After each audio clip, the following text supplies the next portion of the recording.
السلام علیکم ورحمۃ اللہ وبرکاتہ۔ بسم اللہ الرحمن الرحیم والصلاة والسلام علی نبینا محمد وعلی آلہ وصحبہ اجمعین ومن تبعہم بإحسان الی یوم الدین، اما بعد۔ سب سے پہلے کچھ ساتھیوں نے درخواستیں بھیجی ہیں میرے پاس بیماری سے شفا یابی کے لیے، ان کے ساتھیوں کے یا ان کے گھر والوں کے، اور ایک صاحب نے مائک کے سسٹم کے حوالے سے تذکرہ کیا ہے کہ سسٹم کچھ صحیح نہیں ہے اور آواز شاید آپ لوگوں کو صحیح سے نہیں پہنچ رہی ہے۔ میری گزارش ہے جو ذمہ داران ہیں آپ سب سے کہ اس کا خاص خیال رکھیں تاکہ لوگ جو پیچھے بیٹھے ہوئے ہیں خاص طور سے ان کو باتیں اچھے سے سمجھ میں آئیں۔ ایک صاحب محبولہ کے ایک بھائی ہیں سلیمان، وہ اپنی والدہ کے بیماری کے حوالے سے آپ سب سے ان کے لیے شفا یابی کی دعا کی درخواست کر رہے ہیں۔ اسی طرح سے مینا عبداللہ کے اکرام بھائی ہیں، ان کے اہلیہ بیمار ہیں، وہ بھی ان کی شفا یابی کے لیے دعا کی درخواست کر رہی ہیں۔ ایک صاحب لکھتے ہیں کہ میرے والد صاحب محمد اشرف نام کے ساتھ ان کی مغفرت کی دعا کی درخواست کرتے ہیں۔ اللہ تعالیٰ سے دعا کریں کہ اللہ پاک ان کے والد محمد اشرف صاحب کی مغفرت فرمائے۔ اور ایک صاحب نے لکھا ہے کہ ان کا کوئی بھتیجا 1 مہینے سے لاپتہ ہے، ان کے ساتھی کا، ان کے ملنے کے لیے آپ سب دعا کریں۔ ایک صاحب لکھتے ہیں کہ محترمہ صابرہ رمضان کوما میں ہیں، ان کی صحت کے لیے دعا کریں۔ اور ایک بچہ سید محمد بلڈ کینسر کے مرض میں مبتلا ہے، دونوں کے لیے مکمل جلد شفا یابی کی دعا کریں۔ ہم سب ان سب کے لیے جو مریض ہیں، جو بیمار ہیں، جن کی درخواستیں آئی ہیں ان کے لیے بھی، اور جن کی درخواستیں نہیں آئی ہیں ان کے لیے بھی، امت کے کوئی بھی طبقے سے تعلق رکھنے والا آدمی، مرد ہو یا عورت ہو، بچہ ہو یا جوان ہو، جہاں بھی مریض ہو، بیمار ہو، اللہ تعالیٰ سے ہم سب دعا کریں کہ اللہ پاک ان کو شفائے کامل عاجل عطا فرمائے اور ان کے گھر والوں کو ایک سکون کی زندگی عطا کرے۔ سوالات بہت سارے ہیں، اور جس میں بہت سارے سوالات تو ایسے ہیں جو تفصیل طلب ہیں۔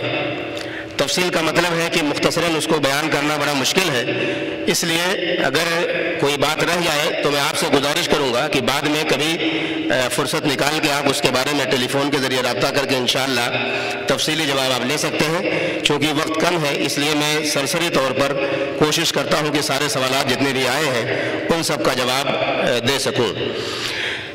ایک صاحب لکھتے ہیں کہ لڑکے کا ختنے کے بارے میں کیا حکم ہے؟ کیا پورے گاؤں کو دعوت کر سکتے ہیں؟ اور بچے کو مسجد میں سجدہ کرانا کیسا ہے؟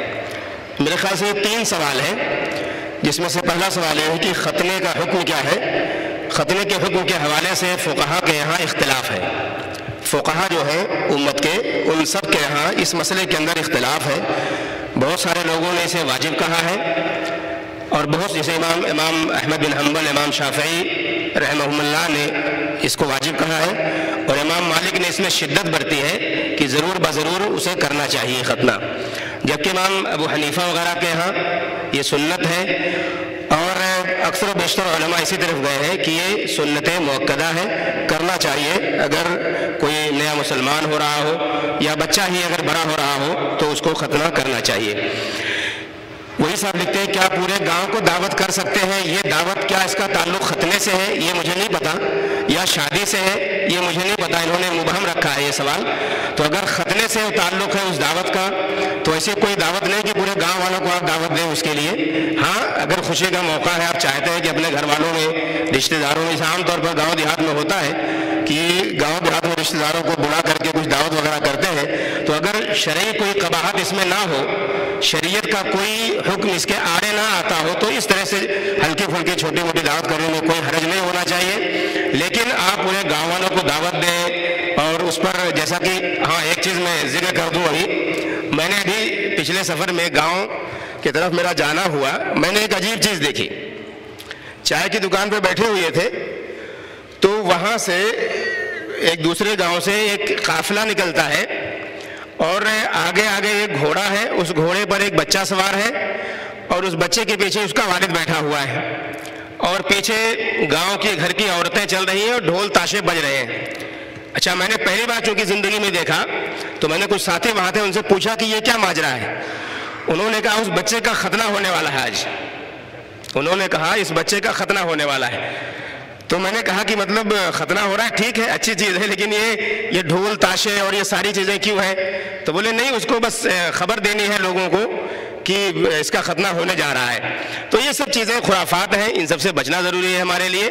بس خاموشی کے ساتھ آپ کریں، سنت مؤکدہ سمجھ کر یا جو لوگ واجب کہتے ہیں واجب سمجھ کر اسے انجام دیں، بجائے اس کے کہ آپ ہنگامہ کریں اور کچھ ایسے غیر شرعی کام کریں ڈھول تاشے نگارے وغیرہ کے ساتھ، اور عورتیں پیچھے چل رہی ہیں بے حجاب ہو کر کے، با پردہ نہیں ہے، بے حجاب ہو کر کے چل رہی ہیں. یہ سب چیزیں بالکل غلط ہیں اور یہ سب چیزیں صحیح نہیں.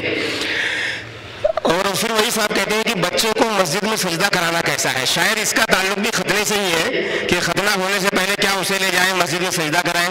یہ سب ایسا کچھ نہیں ہے اور یہ سب اپنی طرف سے لوگوں کی بنائی ہوئی چیزیں ہیں، اس کا کوئی شریعت سے یا دین سے کوئی تعلق نہیں ہے. ایک صاحب لکھتے ہیں کہ ٹریڈنگ شیئر حلال ہے، کیا شیئر لینا جائز ہے؟ میں نے کہا یہ مسئلہ بڑا تحقیق طلب ہے، اس کو ایسے ہی میں نہ تو حلال کہہ سکتا ہوں نہ ہی حرام کہہ سکتا ہوں. اس کے لیے ضروری ہے کہ آپ علماء کی طرف رجوع کریں اور دیکھیں کہ کن حالات میں شیئر خریدنا جائز ہے. آپ نے جو شیئر لیا ہے وہ کس کا ہے؟ جو کمپنی شیئر لے کے آپ کو فائدہ دے رہی ہے اس کے اصول اور ضوابط کیا ہے؟ اس کا تجارت کا طریقہ کیا ہے؟ کون ہیں وہ لوگ؟ بینکوں سے لون لیتے ہیں یا کیسے کام کریں وغیرہ وغیرہ. یہ ساری تفصیلات ہیں. جب تک اس پر اطمینان نہیں ہو جائے اس وقت تک ہمیں اور آپ کو اس سے بچنا ضروری ہے، کیونکہ موجودہ وقت میں فراڈ کے نام پہ یا تجارت کے نام پہ بہت سارے فراڈ ہو رہے ہیں، اس لیے ان سب کی تحقیق کرنا ہمارے لیے انتہائی ضروری ہے. ایک صاحب لکھتا ہے کہ پانی بیٹھ کر پینا ضروری ہے. اگر میں مسجد میں گیا اور وہاں پانی ہے، کیا اب میں پانی بیٹھ کر پیوں یا پھر 2 رکعت نماز پڑھنی ہے وہ پڑھ لوں؟ آپ کو اگر پانی کی حاجت ہے، آپ کو لگتا ہے کہ آپ نماز پڑھنے سے پہلے پانی پینا آپ کے لیے زیادہ ضروری ہے، تو آپ بالکل پانی پی لیں. اور پانی بیٹھ کر ہی پی سکتے ہیں، کھڑے ہو کر کے بھی پی سکتے ہیں. کھڑے ہو کر کے پینا حرام نہیں ہے، لیکن بہتر یہ ہے کہ آپ بیٹھ کر پئیں. اور اگر آپ کو لگتا ہے کہ آپ 2 رکعت پڑھ سکتے ہیں بغیر پانی پیے ہوئے تو یہ بہتر ہے. کیوں بہتر ہے؟ اس لیے کہ کوئی آدمی مسجد میں اس وقت تک نہ بیٹھے جب داخل ہو جب تک کہ وہ 2 رکعت نماز نہ پڑھے. تو اس حدیث پر بھی عمل ہو جائے گا تو پھر انشاءاللہ آپ بعد میں پانی بھی بیٹھ کر پی سکتے ہیں. ایسا کہتے ہیں کوئی بھی نماز قضا ہو جائے وہ نماز دوسرے وقت نماز سے پہلے ہونا چاہیے یا بعد میں؟ مغرب نماز کا وقت کم ہے، شاید مغرب کے وقت کی بات کر رہے ہیں کہ مغرب اور عشاء میں اگر مغرب چھوٹ جائے تو وہ کیسے ادا کرے. بہرحال نمازوں کے بارے میں آپ جانتے ہیں کہ اللہ رب العالمین نے نمازوں کو ان کے اوقات میں فرض کیا ہے اور نمازوں کو ترتیب کے ساتھ فرض کیا گیا ہے. تو آدمی اگر بھول جا رہا ہے تو جیسے اسے یاد آئے اس وقت وہ نماز ادا کرے. جو نماز اسے چھوٹی ہوئی ہے وہ انتظار نہ کرے کہ ابھی دوسری نماز آئے گی تو میں اس کے بعد پڑھ لوں گا. یا اگر وہ سو گیا ہے، سو کر جیسے اٹھ رہا ہو فوری طور پہ وضو کرے نماز پڑھ لے. تو بہتر یہ ہے کہ آدمی بجائے اس کے کہ انتظار کرے کہ دوسری نماز آئے گی اس کو پڑھ لوں گا پھر اس کے بعد جا کر کے جو قضا ہوئی ہے اس کو پڑھوں گا، یہ صحیح طریقہ نہیں ہے. جو نماز پہلے ہے اس نماز کو اسی وقت ادا کر لی جائے جب یاد آئے، یا آدمی سو کر اٹھے اس کے بعد جو دوسری نماز چل رہی ہو یا چالو ہو رہی ہو اس کو ادا کرے. ایک صاحب لکھتا ہے السلام علیکم، اللہ کے علاوہ کسی اور کے لیے نظر ماننا کیسا ہے؟ یعنی کہ غیر اللہ کے لیے نظر ماننا کیسا ہے؟ پہلی بات آپ جانیے نظر کیا چیز ہوتی ہے. نظر ماننا یہ ہوتا ہے کہ آدمی اللہ رب العالمین سے یہ عہد کرتا ہے کہ اگر میرا کوئی کام ہو جائے تو میں یہ کام کروں گا اللہ کے لیے یا غیر اللہ کے لیے. جیسا کہ انہوں نے پوچھا غیر اللہ کے لیے، غیر اللہ سے مراد یہ ہے کہ آدمی یہ کہے کہ اگر میری نوکری لگ گئی، یہ سمجھانے کے لیے بول رہا ہوں کہ اگر میری نوکری لگ گئی تو میں کسی کے نام پر بکرا ذبح کروں گا، یہ نظر مانے. اب اس کی نوکری لگ گئی اور اس نے جا کر کے فلاں کے نام پر جس کے نام سے اس نے نظر مانی تھی، کیا اس کو یہ کر سکتا ہے یا نہیں؟ یہ سوال ہے. یعنی اس کو میں نے سمجھانے کے لیے یہ بات کہا ہے. پہلی بات تو نظر ماننا یہ عام طور پر صحیح چیز لے کر نہیں آتا، اس لیے بچنا چاہیے نظر ماننے سے. لیکن اگر کوئی نظر مانے تو اس کو چاہیے کہ نظر اطاعت مانے، اچھی نظر مانے، غلط نظر نہیں. اچھی نظر کا مطلب یہ ہے کہ یہ کہے کہ اگر میری نوکری لگ گئی تو انشاءاللہ انشاءاللہ میں اپنے والدین کو حج کراؤں گا، اگر میری نوکری لگ گئی تو انشاءاللہ میں 10 مسکینوں کو کھانا کھلاؤں گا۔ تو اب اس نے یہ نظر جب اطاعت والی مانی ہے تو اس کا وہ جو اس نے نظر مانی تھی، یعنی جو اس نے کہا تھا کہ اگر ایسا ہو گیا، وہ چاہے ہو یا نہ ہو، دونوں صورتوں میں اس نظر کو پورا کرنا ہے اسے۔ نظر اطاعت کو دونوں صورتوں میں، چاہے اس کا کام ہو رہا ہے یا نہیں ہو رہا ہے، اس کو پورا کرنا ضروری ہے اس کے لیے۔ لیکن اگر کسی نے غیر اللہ کے لیے نظر مانی، جیسا کہ میں نے مثال دی کہ میں کسی اور کے نام پہ بکرا ذبح کروں گا، تو ایسا کرنا حرام ہے اس کے لیے، ایسی نظر ماننا جائز ہی نہیں ہے۔ اور اگر کسی نے مان لیا ہے تو اس کو پورا کرنا اس کے اوپر حرام ہے، وہ پورا نہیں کر سکتا۔ اس کے لیے قرآن میں اللہ رب العالمین نے بڑی وضاحت کے ساتھ بیان فرمایا۔ ایک صاحب لکھتے ہیں کہ کیا قرآن کی بعض آیتوں کو لکھ کر پانی میں ڈال کر پھر اس پانی کو پی سکتے ہیں جیسا کہ بعض لوگ کرتے ہیں؟ دیکھیے، ہم سب جانتے ہیں کہ قرآن مجید کی ایک ایک آیت، ایک ایک حرف، اس کے پڑھنے پر اجر ملتا ہے، ثواب ملتا ہے، اور اس سے شفا ملتی ہے۔ لیکن اس کے ذریعے سے ہم کچھ ایسے کام کریں کہ جس کا تعلق نہ تو ہمارے نبی کریم صلی اللہ علیہ وسلم کی زندگی سے کبھی رہا ہو اور نہ صحابہ کے عمل سے رہا ہو، تو ہمیں چاہیے کہ ایسے اعمال سے، ایسے کچھ کرنے سے ہم اور آپ بچیں، وہی کریں جو ثابت ہو، کیونکہ یہ ساری چیزیں عبادت کے زمرے میں آ جائیں گی، اور پھر عبادت کے لیے ہمیں دلیل کی ضرورت پڑے گی، بغیر دلیل کے کوئی کام ایسا ہم نہ کریں۔ اسی سے متعلق ایک صاحب لکھتے ہیں کہ قرآن کی بعض آیتوں کو اور معصور دعاؤں کو لکھ کر کچھ لوگ کمر پر لٹکاتے ہیں، کمر پر ہی نہیں بلکہ گلے میں بھی لٹکاتے ہیں، جسے ہم تعویذ کہتے ہیں۔ قرآن کی آیتیں لکھتے ہیں اس میں، یا کچھ معصور دعائیں ہوتی ہیں۔ یہ صاحب پوچھتے ہیں اس کا حکم کیا ہے؟ یہ سب کام کیوں ہوتا ہے؟ تعویذ وغیرہ لٹکانا یہ عام طور پر شفا یابی کے لیے ہوتا ہے۔ کچھ لوگوں کو تکلیف یہ ہوتی ہے کہ بھائی کسی کو رات میں خواب آتے ہیں، شیطانی خواب، جنات کے خواب، اور کچھ غلط خیالات آتے ہیں، یا پھر وہم ہوتا ہے لوگوں کو، گھروں کے اندر کچھ ایسے کی شکایتیں ہوتی ہیں لوگوں کو، تو یہ سب چیزیں لوگ پہنتے ہیں یا لٹکاتے ہیں تاکہ اس سے بچیں یا اس کے خوف سے نکل جائیں۔ آپ جانیں سب سے پہلے کہ تعویذ کا یہ دراصل تعویذ ہی ہے۔ تعویذ اگر قرآن کریم کی آیتوں کے یا معصور دعاؤں کے علاوہ کا ہے، مثال کے طور پہ آپ جب بہت ساری تعویذ کھولیں گے یا جانتے ہوں گے جو لوگ لگاتے ہیں پہنتے ہیں، اس میں کچھ گنتیاں ہوں گی، کچھ حروف لکھے ہوں گے، نہ جانے کیسے کلمات ہوتے ہیں، عجیب و غریب، کچھ لکیریں ہوتی ہیں کبھی ٹیڑھی میڑھی، یہ خط اور کتابت کی چیزیں اس میں کیسے لکھ کر کے لوگ لٹکاتے ہیں اور بیچ دیتے ہیں لوگوں کو۔ یہ ساری چیزیں، ان ساری چیزوں کے حرام ہونے میں کوئی شبہ نہیں ہے۔ جو قرآنی آیات یا معصور دعاؤں کے علاوہ کی تعویذ ہوتی ہے جسے لوگ لٹکاتے ہیں، اس کے حرام ہونے میں کوئی شبہ نہیں، اس میں شبہ کی گنجائش نہیں۔ شبہ کہاں ہوتا ہے؟ جہاں پر بعض علماء نے کچھ آیتوں یا معصور دعاؤں کے حوالے سے کہا ہے کہ اس طرح کی چیزیں اگر ہیں اور آدمی اگر لٹکا لیتا ہے یا لکھ کر جیب میں رکھ لیتا ہے یا ان سب کو لکھ کر کے کہیں تکیے کے نیچے رکھ لیتا ہے، تو اس میں کوئی حرج نہیں ہونا چاہیے، بعض علماء کہتے ہیں۔ لیکن پھر بھی بہت سارے علماء ایسے ہیں جس میں سے ہم بھی انشاءاللہ، اور ہم آپ کو بھی اسی کی دعوت دے رہے ہیں کہ ان سب چیزوں سے بھی بچنا، ایسے قرآنی آیات یا پھر معصور دعاؤں سے بچ کر کے رہنا ہمارے لیے بہتر ہے۔ بہتر اس لیے ہے کہ ایک تو یہ کہ جو عمومی حدیث ہے جس میں یہ کہا گیا ہے کہ تعویذ لٹکانا یہ کفر ہے اور شرک ہے، تو اس میں یہ کہیں نہیں کہا گیا ہے اس حدیث میں کہ قرآنی آیات کی تعویذ چل سکتی ہے یا معصور دعاؤں کی تعویذ چل سکتی ہے۔ یہ عام حدیث ہے، اس لیے علماء نے کہا کہ اس عمومی حدیث میں یہ تعویذ بھی آ جائے گی جس میں قرآن آیات گرچہ لکھی ہوئی ہے۔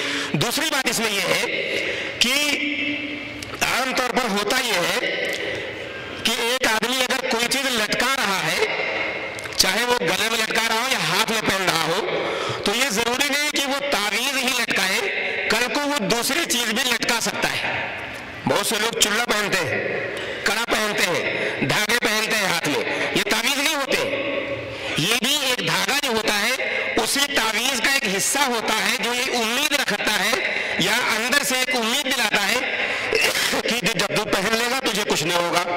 تو یہ ایک ذریعہ، یہ تعویذ ایک ذریعہ بن رہا ہے اس طرف لے جانے کے لیے جو حرام کی طرف آپ کو دعوت دے گا.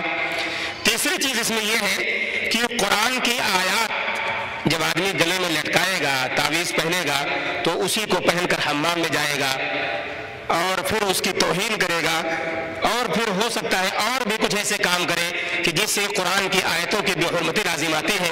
اس لیے ہمیں چاہیے کہ بجائے اس کے کہ ہم اس میں کوئی اختلافی مسئلے کے اندر راستہ ڈھونڈ کر کے اس کو اپنے لیے اپنانے کی کوشش کریں، ہمیں چاہیے کہ ان شکوک و شبہات اور ایسی چیزوں سے بچنے کی کوشش کریں کہ جو حقیقت میں ہمیں اور آپ کو شیطان کے راستے پر لے کے جانے کے لیے تیار بیٹھا ہوا ہو. اس لیے ہمیں چاہیے کہ اس طرح کی تعویذ سے بھی اجتناب کریں. ایک صاحب لکھتے ہیں، ایک ہمارے جاننے والے ہیں جو بہت ہی کھلے مزاج کے ہیں، ان کی بیٹی بڑی باحیا اور پردے والی ہے، لیکن جب ان کو پتا چلا کہ وہ پردہ کرتی ہے تو انہوں نے اسے منع کیا اور اس کے پردے کو پھاڑ دیا. اب وہ بیٹی کیا کرے؟ سبحان اللہ. ایسے بھی وقت اگر آ جائے انسان کے اوپر تو اس سے بڑی تکلیف کی بات ایک امتی مسلمان کے لیے کیا ہو سکتی ہے کہ لڑکی پردہ کرنا چاہ رہی ہو اور باپ اسے پردے سے روک رہا ہو. نعوذ باللہ. ہوتا یہ ہے کہ لڑکیاں یا بچیاں بے پردہ ہونے کی کوشش کرتے ہیں، باپ اسے باپردہ بنانے کی کوشش کرتا ہے. یہاں معاملہ الٹا ہے، لڑکی کا کوئی قصور نہیں ہے، وہ اللہ رب العالمین کی فرما بردار بننا چاہتی ہے، جبکہ اس کا باپ اسے دوسرے جرم میں ڈھکیلنا چاہ رہا ہے. اس لیے ایسی صورت میں کسی بھی لڑکی کے لیے واجب ہے کہ اپنے باپ کی نافرمانی کرے. واجب کس لیے ہے؟ اس لیے کہ وہ ایک اللہ کی معصیت کی طرف اسے آمادہ کر رہا ہے، اور یہ بات ہمیں پتہ ہونی چاہیے. لا طاعۃ لمخلوق فی معصیۃ الخالق. اللہ رب العالمین کی معصیت میں کسی مخلوق کی اتباع کبھی نہیں کی جائے گی، چاہے وہ ماں باپ ہی کیوں نہ ہو. اللہ ہم سب کو اس سے بچائے اور محفوظ رکھے.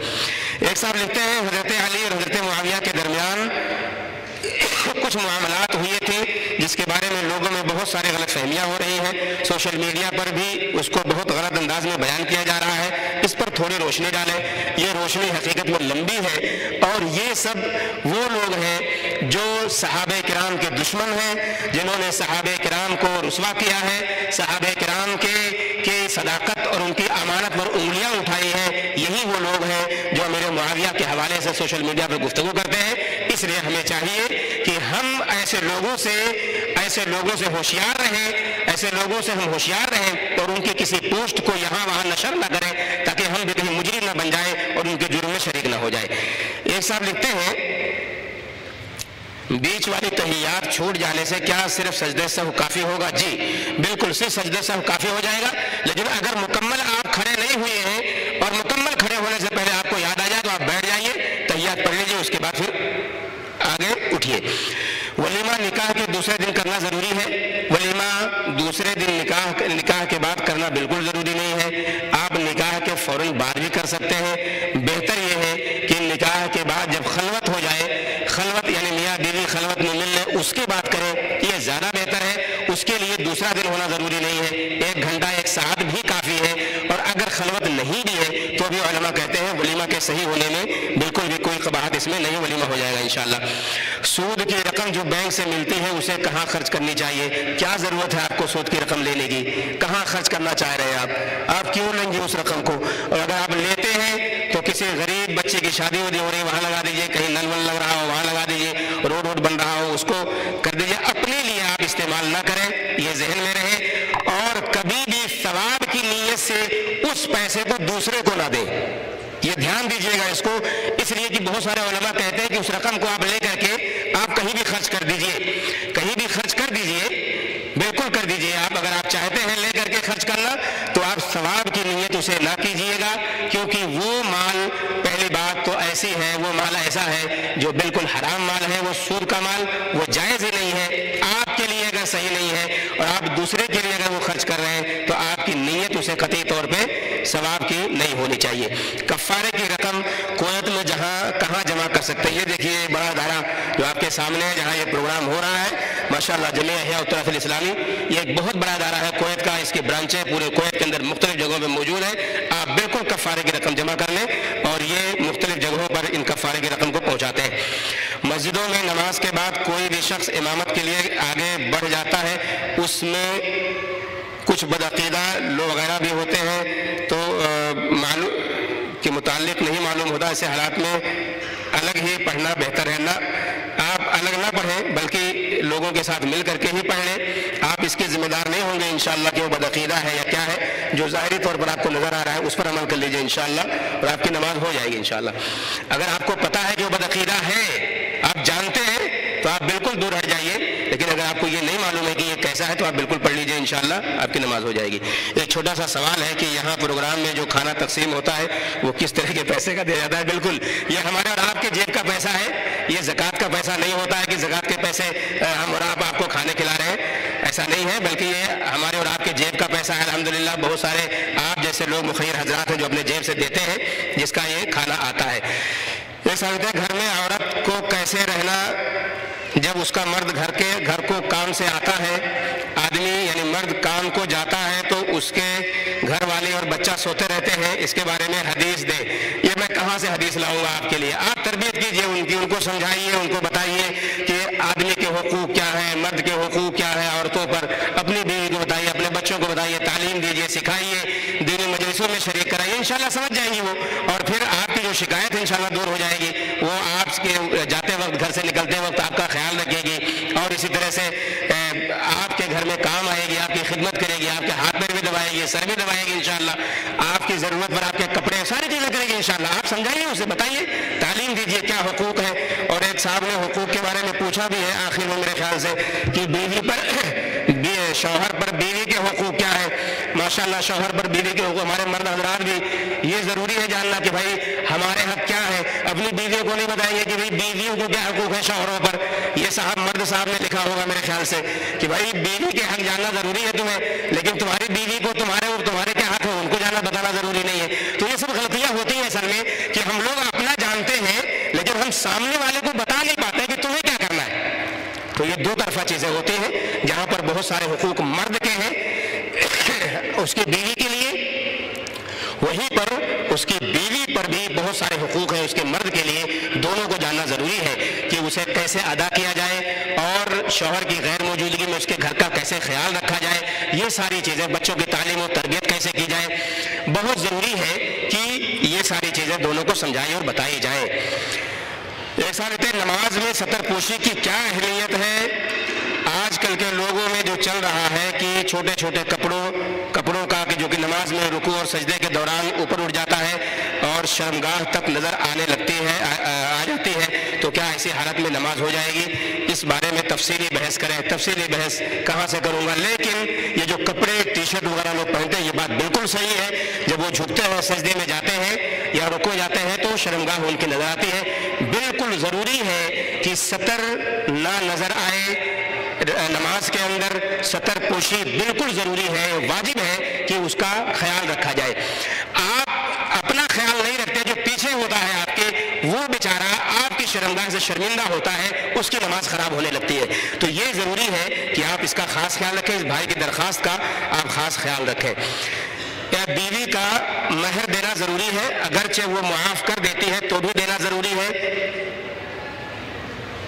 کیا پتہ نہیں آگے کیا برا ہے یا سمجھا ہے، پتہ نہیں میں کیا لکھا ہے۔ بہرحال انہوں نے مہر کے بارے میں گفتگو کی ہے۔ مہر یہ بیوی کا حق ہے، بیوی کا حق ہے، وہ معاف کر رہی، وہ لے رہی، وہ اس کا معاملہ ہے، لیکن مرد کے اوپر ضروری ہے کہ اس کا حق اسے ادا کرے۔ عام طور پر لوگ معافی کے طلبگار ہوتے ہیں، پہلے تو بڑے بڑے مہر باندھ دیں گے، 10 تولے سونے، 25 تولے سونے، 25 لاکھ، 20 لاکھ مہر باندھے، دینے کی بات آئے گی تو پہلی رات میں جا کر کے بیوی کے سامنے اس کے قدموں میں گریں گے اور معافی کے طلبگار ہوں گے کہ معاف کر دیجئے۔ مہر کو آپ اتنا بڑا کیوں دے رہے ہیں؟ مہر آپ مختصر دیجئے۔ اللہ کے نبی محمد الرسول اللہ صلی اللہ علیہ وسلم کی حدیث سے یہ بات ثابت ہے کہ سب سے بہترین نکاح وہ ہے جس میں مہر کی مقدار بہت کم ہو۔ تو یہ زیادہ بتانے کے چکر میں، اپنی واہواہی کے چکر میں لوگ بڑا زیادہ کرتے ہیں، پھر بعد میں معافی کے طلبگار ہوتے ہیں۔ بالکل نہیں، عورت کو حق ہے کہ وہ معاف نہ کرے۔ بالکل میں کہتا بھی ہوں کہ اگر کوئی عورت ہے، اسے پتہ ہے کہ اس کے شوہر نے اپنی واہواہی کے لیے، اس کے گھر والوں نے واہواہی کے لیے کیا ہے، تو بالکل وہ لے، بالکل معاف نہ کرے، بالکل معاف نہ کرے، تاکہ ایسے لوگوں کی عقل بھی ٹھکانے آئے جو سب حرکتیں کرتے ہیں۔ مہر آپ کم دیجئے اور اس کا حق ہے اس کو ادا کیجئے۔ اگر کسی گھر کے وفات، کسی کے میں وفات ہو گئی ہے تو کیا اس کے گھر میں کھانا لینا چاہیے کہ نہیں؟ کھانا لینا چاہیے کہ نہیں سمجھ میں نا، کھانا بنانا چاہیے کہ نہیں؟ اگر ہونا یہ چاہیے کہ بھائی جو پڑوس کے لوگ ہیں، رشتہ دار ہیں، اگر کسی کے گھر میں وفات ہو جائے تو وہاں پر وہ کھانا پہنچا دے، بنا کر کے اپنے گھروں سے پہنچا دے۔ لیکن اگر کوئی نہیں پہنچاتا ہے، بے حس پڑوسی ہے، بے حس رشتہ دار ہے، نہیں پہنچاتا ہے کوئی، تو بالکل وہ جس گھر میں وفات ہوئی اس گھر میں کھانا بھی بن سکتا ہے، بھوکے تو نہیں رہ سکتے۔ ایک صاحب لکھتے ہیں کہ پیارے نبی صلی اللہ علیہ وسلم کی امت کے لیے آخری وصیت کیا تھی؟ آخری وصیت الصلاۃ وما ملکت ایمانکم، نماز کے بارے میں اللہ کے نبی صلی اللہ علیہ وسلم نے آخری جملہ ادا کیا، وہ نماز کے بارے میں تھا۔ نماز کے بارے میں تھا، اور جو اموال انسان کے پاس ہے اس کے زکوٰۃ کے حوالے سے، اور یہ بہت اہم وصیت ہے اللہ کے نبی صلی اللہ علیہ وسلم۔ دجال کا نزول کب ہوگا؟ قیامت سے پہلے یا بعد میں؟ قیامت کے بعد کیسے دجال آئے؟ قیامت سے پہلے آئے گا یہ، اور اگر پہلے ہوگا تو کس طرح پناہ لینا چاہیے؟ پناہ مانگنے کی دعا اللہ کے نبی صلی اللہ علیہ وسلم نے بتائی ہے، سکھائی، اس کو سیکھیں اور اس سے پناہ مانگتے ہیں۔ بعد میں ہوگا تو بعد میں نہیں، پہلے ہی ہوگا۔ ایک صاحب لکھتے ہیں کہ کیا عمرہ کرتے وقت طواف کرتے وقت باوضو ہونا ضروری ہے؟ جی، طواف کرتے وقت باوضو ہونا ضروری ہے، اور اگر وضو ٹوٹ جائے تو اسے چاہیے کہ وہی طواف روک دے اور فوراً جا کر کے وضو کر کے جہاں اس کا طواف ٹوٹا ہے وہیں سے اس کو پورا کر لے۔ ایک صاحب لکھتے ہیں ایک فلیٹ میں 5 سے وقت 1 منٹ بچا ہوا ہے اس لیے میں چاہتا ہوں ختم کر دوں۔ ایک صاحب لکھتے ہیں کہ ایک فلیٹ میں 5-7 شخص رہتے ہیں، جس میں کچھ شخص شخص نماز کے لیے نہیں جاتے، تو کچھ روم میں ہی فلمیں دیکھ رہے ہوتے ہیں اور وہیں اپنے حساب سے نماز پڑھتے ہیں، اور خاص کر نماز فجر میں کوئی نہیں اٹھتے بلکہ سب اپنی ڈیوٹی کے حساب سے اٹھتے ہیں، تو کیا اس کام کے لیے مجھے سب کو اٹھانا چاہیے؟ رہنمائی فرمائے۔ آپ کا پہلا سوال ہے یہ، بالکل آپ کو چاہیے کہ آپ ان کے ساتھ رہتے ہیں، آپ ان کو اٹھائیے، جگائیے۔ آپ جا رہے ہیں اپنے بھائی کو بھی جگا کر لے جائیے، آپ ان کو دعوت دیجیے۔ اگر آپ کی دعوت پر لبیک کہتے ہیں انشاءاللہ آپ کو بھی اس دعوت کا اجر ملے گا، ثواب ملے گا، یہ بہتر ہے آپ کے لیے۔ اور اگر وہ نہیں پڑھتے ہیں یا گھر میں پڑھتے ہیں تو ان کا گناہ ان کے اوپر آئے گا، آپ انشاءاللہ بری رہیں گے۔ کیا ایک سلفی کے لیے یزید رضی اللہ تعالیٰ عنہ کا دفاع کرنا چاہیے؟ یہ میں نے پورا جملہ ویسے ہی پڑھا جیسا کہ اس میں لکھا ہوا ہے۔ دیکھیے، کسی کا دفاع کرنا، اگر آپ کو لگتا ہے کہ وہ صحابہ کرام رضوان اللہ علیہم اجمعین کی کہیں تقصیر ہے یا ان کی شان میں کوئی گستاخی ہے تو کسی بھی مسلمان کے لیے وہ واجب ہے کہ ایسی صورت میں ان کا دفاع کرے۔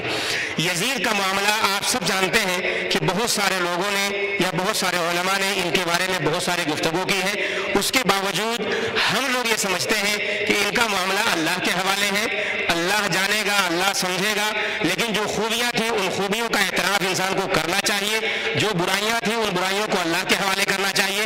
اللہ رب العالمین ہم سے کل یہ سوال نہیں کرے گا انشاءاللہ کہ جب ان کا تذکرہ ہوا تو آپ نے ایسا کیوں کیا، آپ نے ویسا کیوں کیا۔ یہ جو خرافات امت کے اندر بھٹکانے کے لیے لوگوں کو ان کے ایمان اور عقیدے کو پھیرنے کے لیے کیا جاتا ہے، میں دوبارہ کہتا ہوں کہ آپ کو ان سے بچنے کی ضرورت ہے۔ اذان دیتے وقت کان میں انگلی ڈالنا چاہیے یا نہیں؟ اگر اذان، آج کل تو مائکرو فون کا سسٹم ہے ماشاءاللہ، اس کی بالکل ضرورت نہیں ہے۔ عام طور پر کان میں انگلی اس لیے ڈالی جاتی ہے تاکہ آواز کو تیز بولا جائے، اور جب آدمی کان میں انگلی ڈال لیتا ہے تو اسے اپنی آواز سننے میں نہیں آتی، تو اسے تیز اور مزید تیز بولنے کے لیے آمادہ ہوتا ہے کہ اور تیز میں آواز پہنچاؤ۔ یہ اصل مقصد تھا نبی کریم صلی اللہ علیہ وسلم کے زمانے میں، اور یہ بالکل واجب نہیں ہے، بالکل واجب نہیں ہے، گرچہ یہ مائکرو فون آج موجود ہے یا کل کو جب نہیں موجود تھا تو بھی یہ واجب نہیں تھا، یہ سنت ہے کہ اگر کوئی آج بھی ڈالے تو بھی سنت ہے، اور کل جو لوگ ڈالتے تھے تو بھی وہ سنت کا کام ہی کرتے تھے۔ رکوع سے اٹھتے کے بعد ہاتھ کہاں رکھنا چاہیے؟ ہاتھ کو چھوڑ دینا یہ زیادہ بہتر معلوم ہوتا ہے۔ جب نبی کریم صلی اللہ علیہ وسلم نے ہجرت کی تھی تو انہوں نے اپنے بستر پر سیدنا علی کو سونے کے لیے کہا تھا، جبکہ ایک صاحب فرما رہے تھے کہ ایسا نہیں تھا۔ یہ بالکل جو صاحب فرما رہے ہیں وہ غلط فرما رہے ہیں، ایسا ہی ہے کہ حضرت علی کو سونے کے لیے آپ نے کہا تھا اور سلایا تھا۔ اور ایک لفظ پتہ نہیں کیا لکھا ہے، اب اس کا میں سمجھ نہیں پا رہا ہوں کیا لکھا ہوا ہے، آپ مجھ سے پوچھ سکتے ہیں۔ اللہ سے دعا کریں کہ اللہ رب العالمین جو باتیں ہم نے سنی ہیں یہ اگر صحیح ہے تو ان سب پر ہم عمل کرنے کی کوشش کریں، اور غلط ہے تو اللہ پاک ہمیں صحیح سمجھ دے۔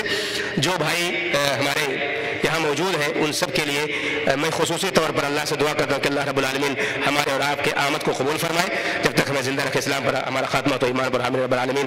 وصلی اللہ وسلم علی نبینا محمد وعلی آلہ وصحبہ اجمعین۔